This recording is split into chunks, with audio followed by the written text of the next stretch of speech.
G-Shot din na medyo positive din na happy na.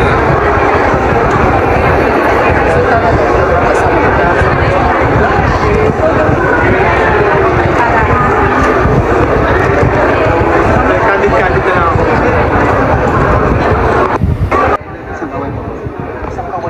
We're happy kasi from the G-Shot din na medyo positive din na tatanong namin. We're happy na pati sa PMAC medyo positive din na tatanong namin. Kasi alam naman natin yung pressure pag adaptation. Talagang may mga expectation yung mga tao. Happy kami na kahit pa paano, hindi man lahat, pero madami ang natutuwa. Siyempre po, the pressure will always be there. I think mas pressure to than G-Shot for me because simply because it's coming from a film that's very successful abroad. Diba? And sobrang nakakakaba. Siyempre, it's the biggest grossing Thai film of all time. I'm not sure if it's up to date until now. But sobrang siyempre, yung pressure ko palaging nandun. Siyempre, the leads that portray the roles, yung nagagampanan naming mga roles, diba? And siguro, thankful din kasi all in all, as much as yung mga nababasa naman namin, it's mostly positive.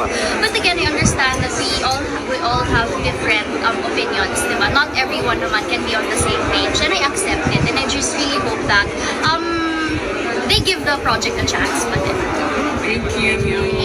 She's very supportive naman ever since. And actually, siya yung isa sa mga taong tinawagan ko. Noong the moment na yung 15, nalaman ko 15 minutes, tinawagan ko agad siya. Pinalita ko sa kanya. And then, she said, congrats, and then she's really happy for me. Nag-serve ko yun. So, thank you. every time nagkukwento po siya ng parang ng achievement niya, always say, buti naman, deserve. Kasi I really tell him that talagang maybe it's ngayon lang siya dumating, but it's really something that he really deserves.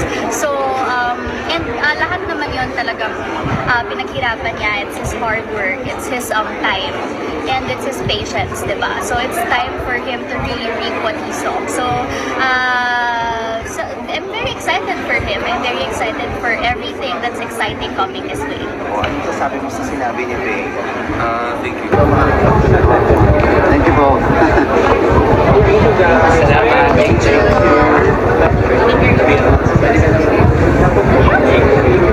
Thank you, David. Emotional ako. Sold out agad yung concert mo. Na emotional, yun naman, nakita naman ng ibang tao na emotional ako. Kasi syempre, it's my first concert. It's like, ang daming first na feeling dun sa ano na yun. Kasi syempre, hindi kailangan kaya kong gawin yun, or kaya kong ubusin. And then, nangyari siya in just a matter of minutes. Nabigla ako, and sobrang happy ko. Siyempre, tinawag ko agad siya, si Mama. Pinalita ko agad na parang,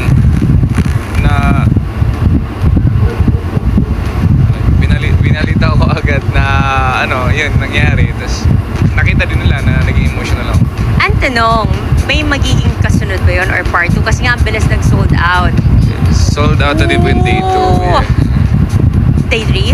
Wala na. Day 2 lang. No? Si Bea naman. Bea, you've been in the industry for more than 20 years already. Is there any piece of advice that you want to share yung mga viewers natin dito? Kayo doon ng Honor 600. Kasi ako Ikaw Japan. daw yung dream destination niya.